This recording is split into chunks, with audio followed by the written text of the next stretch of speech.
Hi friends, ನಮಸ್ತೆ. ಎಲ್ಲರಿಗೂ ರುಚಿ ಅಭಿರುಚಿ ಯೂಟ್ಯೂಬ್ ಚಾನಲ್ಗೆ ತಮಗೆಲ್ಲರಿಗೂ ಆತ್ಮೀಯವಾದಂಥ ಸ್ವಾಗತ. ನಾನಿವತ್ತು ನಿಮಗೆ ಚಿಕನ್ ಗ್ರೇವಿ ಮಾಡೋದು ಹೇಗಂತ ಹೇಳ್ಕೊಡ್ತಾ ಇದ್ದೀನಿ. ಮೊದಲೇದಾಗಿ ನಾನಿಲ್ಲಿ ಚಿಕನ್ ಗ್ರೇವಿ ಮಾಡಲು ನಾನಿಲ್ಲಿ ಅರ್ಧ kg ಚಿಕನ್ ತೊಗೊಂಡಿದ್ದೀನಿ. ದೊಡ್ಡದಾಗಿ ಹೆಚ್ಚಿರೋ ಒಂದು 2 ಈರುಳ್ಳಿ ತೊಗೊಂಡಿದ್ದೀನಿ. ಶುಂಠಿ, ಬೆಳ್ಳುಳ್ಳಿ, ಕೊತ್ತಂಬರಿ. ನಾನಿಲ್ಲಿ ಒಂದು ತೆಂಗಿನಕಾಯಿ ತೊಗೊಂಡಿದ್ದೀನಿ. ಅದನ್ನ ಈ ಥರ ಸಣ್ಣದಾಗಿ ಪೀಸ್ ಮಾಡಿ ಇಟ್ಕೊಂಡಿದ್ದೀನಿ. ಆಮೇಲೆ ಒಗ್ಗರಣೆಗೆ ಎಣ್ಣೆ, ಅರಿಶಿನ, ಖಾರ, ಉಪ್ಪು. ಆಮೇಲೆ ನಾನಿಲ್ಲಿ ಅಚ್ಚಿ ಚಿಕನ್ ಮಸಾಲ ಯೂಸ್ ಮಾಡ್ತಾಯಿದ್ದೀನಿ. ನಂತರ ಇಲ್ಲಿ ನಾನು ಒಂದು ಸ್ವಲ್ಪ ಚಕ್ಕೆ, ಏಲಕ್ಕಿ, ಲವಂಗ, ಮೆಣಸು, ಆಮೇಲೆ ಕೊತ್ತಂಬರಿ ಕಾಳನ್ನ ತೊಗೊಂಡಿದ್ದೀನಿ. ಮೊದಲೇದಾಗಿ ನಾನಿಲ್ಲಿ ಫಸ್ಟು ಇದು ಕೊತ್ತಂಬರಿ ಕಾಳನ್ನೆಲ್ಲ ಮಸಾಲೆ ಸಾಮಾನನ್ನು ಹುರ್ಕೋತೀನಿ.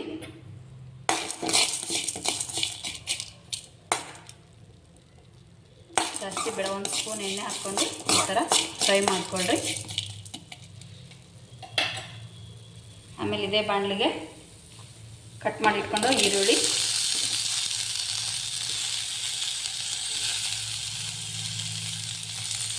ಸ್ವಲ್ಪ ಕೆಂಪಾಗಿ ಫ್ರೈ ಆಗೋದು ಹುರ್ಕೊಳ್ರಿ.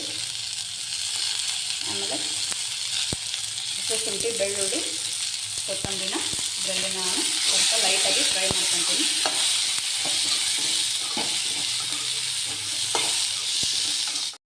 ನೀವು ಫ್ರೈ ಮಾಡ್ಕೊಂಡೇ ಹಾಕೋತೀನಿ ಅಂದರೆ ಹಾಕೋಬೋದು, ಏನು ಪ್ರಾಬ್ಲಮ್ ಇಲ್ಲ. ಆದರೆ ಈ ಥರ ಫ್ರೈ ಮಾಡಿ ಹಾಕೋದ್ರಿಂದ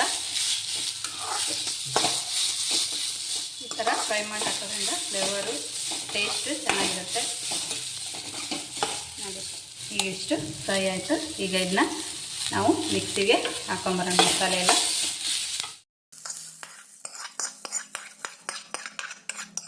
ನೀವು ಪೂರ್ತಿ ಇದನ್ನ ಸಣ್ಣಕ್ಕೆ ರುಬ್ಕೋಬೇಕಾಗತ್ತೆ.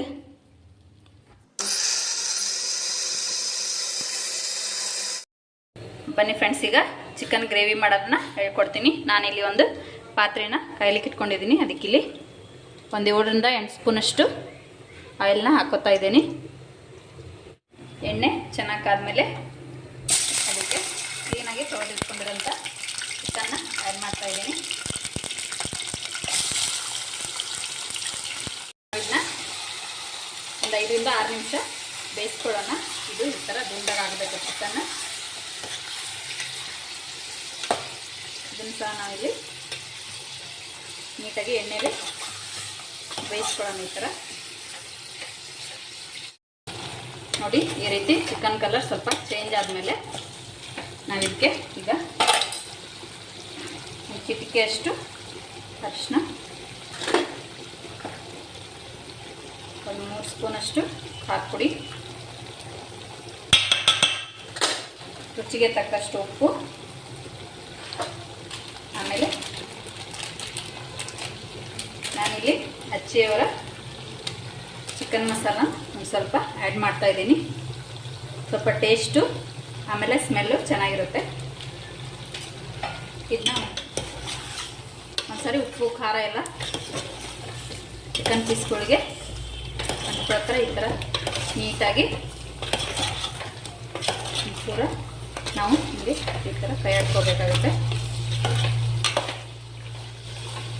ಇದನ್ನು ಕೂಡ ಒಂದು 2 ರಿಂದ 3 ನಿಮಿಷ ಉಪ್ಪು, ಖಾರ, ಎಣ್ಣೆಯಲ್ಲಿ ಸ್ವಲ್ಪ ಬೇಯ್ಕೊಳ್ಳಿ. ನೋಡಿ, ಈ ಥರ ಉಪ್ಪು, ಖಾರ ಎಲ್ಲ ಹಾಕಿದ ಮೇಲೆ ಸ್ವಲ್ಪ ಕಂಟಿನ್ಯೂಸ್ ಆಗಿ ಇದನ್ನ ಸ್ಟೀರ್ ಮಾಡ್ತಾಯಿರಿ, ಇಲ್ಲಾಂದರೆ ಖಾರ ಎಲ್ಲ ಹೊತ್ಕೊಂಡ್ಬಿಡುತ್ತೆ. ನೋಡಿ, ಆ ಮಸಾಲೆ ಕೂಡ ಇಲ್ಲಿ ಆ್ಯಡ್ ಮಾಡ್ತಾ ಇದ್ದೀನಿ.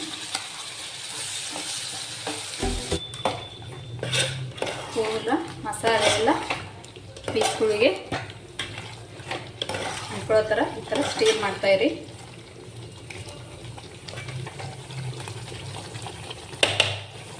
ನೋಡಿ, ಎಲ್ಲ ಎಣ್ಣೆ ಬಿಟ್ಕೊಳುತ್ತೆ ನೀಟಾಗಿ ಕುದ್ಮೇಲೆ.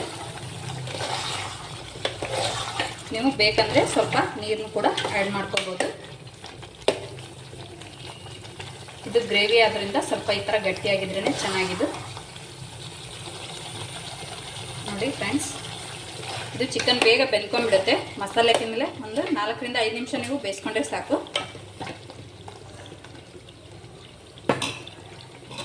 ಬನ್ನಿ, ಇದೆಲ್ಲ ಮುಗೀತು. ನೀವು ಮನೆಯಲ್ಲಿ ಟ್ರೈ ಮಾಡಿರಿ, ನನಗೆ ಟೇಸ್ಟ್ ಹೇಗಿತ್ತು ಅಂತ ಕಮೆಂಟ್ ಮಾಡಿ. ವಿಡಿಯೋ ನೋಡಿದ್ದಕ್ಕಾಗಿ ಧನ್ಯವಾದಗಳು. ಈ ವಿಡಿಯೋ ಇಷ್ಟವಾದಲ್ಲಿ ಲೈಕ್ ಮಾಡಿ, ಶೇರ್ ಮಾಡಿ, ಸಬ್ಸ್ಕ್ರೈಬ್ ಮಾಡಿ. Thank you.